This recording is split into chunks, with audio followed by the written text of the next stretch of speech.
So hello guys, आज हम बात करने वाला हूँ एक मूवी के बारे में जिसका नाम होता है द इलेक्ट्रिक स्टेट।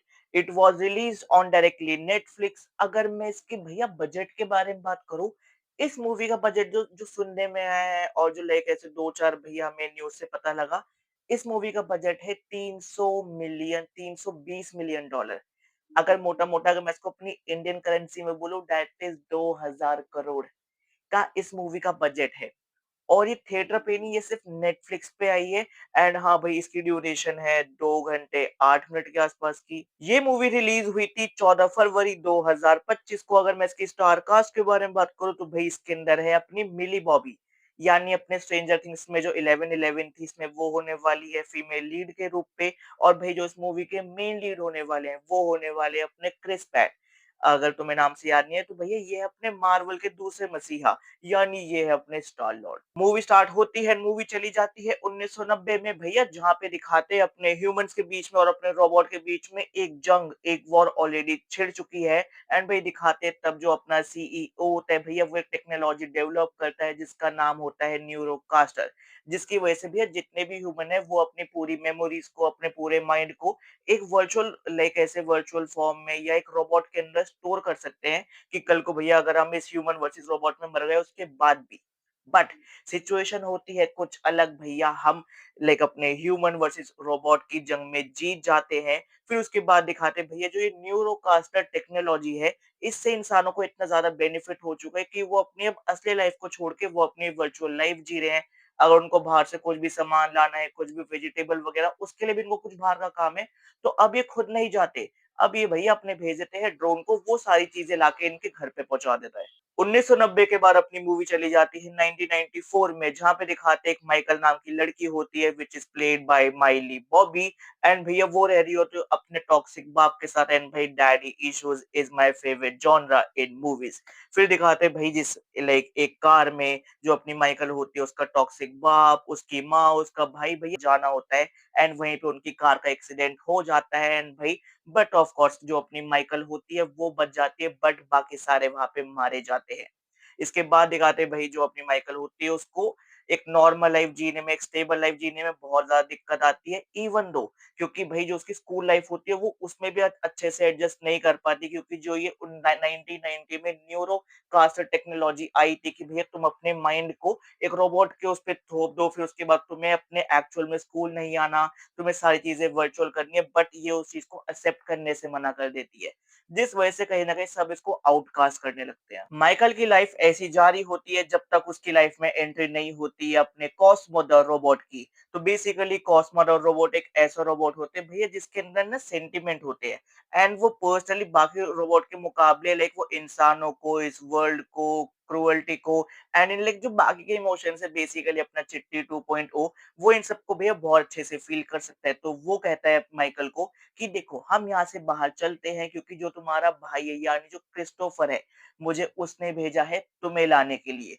तो वो भाई अपनी लाइक रोबोट की बात सुनती है और जो उनका पूरा वो डिस्टोपियन लैंड होता है उससे वो बाहर आ जाती है। और जैसा मैं तुम्हें कहा था ना, 1990 में जो अपनी ऐसे पूरी जंग हुई थी इंसान और रोबोट के बीच में, उसमें इंसान तो जीत गए थे, बट जितने भी रोबोट थे अब उनको कोई मार नहीं सकता। तो जो अपना ये पूरा डिस्टोपियन लैंड था भाई, इस पे रह रहे थे अपने इंसान। और वहीं पे इंसानों ने एक जगह तैयार कर दी थी, एक्सक्लूसिव जोन, जहाँ पे सिर्फ रोबोट वगैरह ये लोग रहते थे। और भाई अपने माइकल और अपने कॉस्मो, भाई ये निकल जाते हैं अपने डिस्टोपियन लैंड से और ये पहुंच जाते हैं एक्सक्लूसिव जोन में।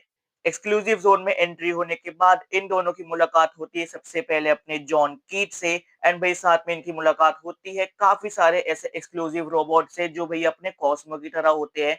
फिर ये सब जब एक टीम बनाते हैं तो भैया इनको मिलते हैं अपने मिस्टर पीनेट।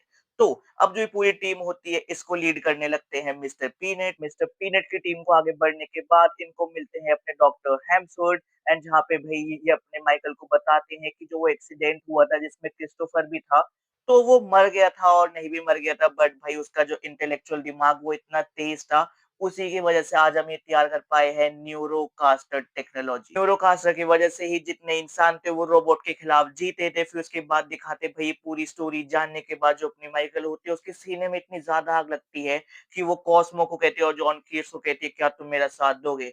तो वो दोनों कहते हैं हम तुम्हारा साथ देंगे एंड उनके अलावा भई जो पूरी अपनी मिस्टर पीनट की टीम होती है वो भी उनका साथ देती है। जो मिस्टर स्केट होता है जिसने पूरा ये ऐसे स्टार्ट किया था और क्रिस्टोफर को अपना रेस्क्यू करवाने के लिए ये पहुंच जाते हैं अपने लाइक अपने मिस्टर स्टेक यानी अपने सीईओ स्टेक के पूरे हेडक्वार्टर्स में। वहां पे जो अपने ये माइकल है, कॉस्मो है और जॉन कीट्स है, ये सीधा उन पे लाइक पीछे से ऐसे जा रहे होते हैं क्रिस्टोफर को रेस्क्यू करने और सामने से दिखाते हैं जो अपनी पूरी मिस्टर पीनट की टीम है ये हमला करने लगती है अपनी पूरी स्केट की ड्रोन आर्मी पे। इधर दिखाते भाई हमला करते करते जो अपना ब्रैडबरी होता है तो बेसिकली उसका भी दिमाग फिर जाता है और कुछ उल्टे सीधे लोचे होने की वजह से वो भी लाइक अपने मिल जाता है अपनी माइकल की टीम में और भाई वो भी हमला करने लगता है अपनी स्केट की ड्रोन आर्मी पे। इन सब का प्लान कहीं ना कहीं कामयाब होते हुए दिख रहा होता है क्योंकि जो अपने जॉन कीट्स होते हैं और जो माइकल होते हैं ये पहुंच जाते हैं उस जगह पे जहाँ पे इन्होंने क्रिस्टोफर की लाइक पूरी ऐसे दिमाग को उसकी बॉडी को कैद कर रखा है। तुम कह सकते हो ये जो क्रिश मूवी है ये उसका पार्ट है कि रोहित मेहरा को हमने कैद कर रखा है, इसकी बॉडी किसी काम की नहीं है, पर जो उसका दिमाग है हम उसी को कर रहे हैं यूज और हम पूरी ऐसे फ्यूचर की अपनी टेक्नोलॉजी बना रहे हैं। मुझे कसम से भाई उस टाइम पे बिल्कुल ऐसी फीलिंग आई थी और फिर दिखाते लाइक जितने भी वायर वगैरह होते हैं उसको डिस्कनेक्ट करने के बाद क्योंकि जो अपनी बॉडी होती है लाइक अपने क्रिस्टोफर की असली वाली क्योंकि वो पिछले 15 साल से लेके ऐसे कुछ काम नहीं है तो वो बिल्कुल बेकार हो चुकी है और इधर दिखाते जो अपने जॉन कीट का लाइक जो अपना बड़े वाला रोबोट होता है हरमन, उस पे ड्रोन आर्मी हमला कर चुकी है जिस वजह से वो ऑलमोस्ट मरने वाला होता है। बट उससे पहले जो हरमन होते हैं वो अपनी पूरी ऐसे दिमाग और पूरी अपनी मेमोरी ट्रांसफर कर देती है एक मिनिएचर रोबोट में, अब वो बन जाता है मिनी हरमन। और इधर दिखाते जो क्रिस्टोफर होता है वो मर चुका है क्योंकि उसकी बॉडी पिछले 15 साल से मूवमेंट पे नहीं आई थी और जो उसके पूरे से वो दिमाग चल रहा था वायर्स वगैरह लगा के उसको ऑलरेडी माइकल हटा चुकी है। इस वजह से भाई सबको इतना ज्यादा गुस्सा आता है और जो पूरी अपनी ड्रोन आर्मी होती है वो उल्टा अपने स्टेक लाइक अपने स्केट पे हमला करने लगती है जिस वजह से स्केट उस जंग को वहीं पे हार जाता है। और इधर वहीं पे लाइक अपनी पुलिस आती है और इधर माइकल अपने भाई के बदले की आग में अपने भाई की मौत की आग में भाई वो पूरी दुनिया को बता देती है कि जो इसने न्यूरोकास्ट टेक्नोलॉजी बनाई थी ये इसने अपने बेनिफिट के लिए बनाई थी ना कि हमारे बेनिफिट के लिए बनाई थी। ये ह्यूमन वर्सेस रोबोट इस न्यूरोकास्ट टेक्नोलॉजी की वजह से हुआ था। जो तुम अपनी वर्चुअल लाइफ जी रहे हो वो तुम्हें जीने की जरूरत ही नहीं है।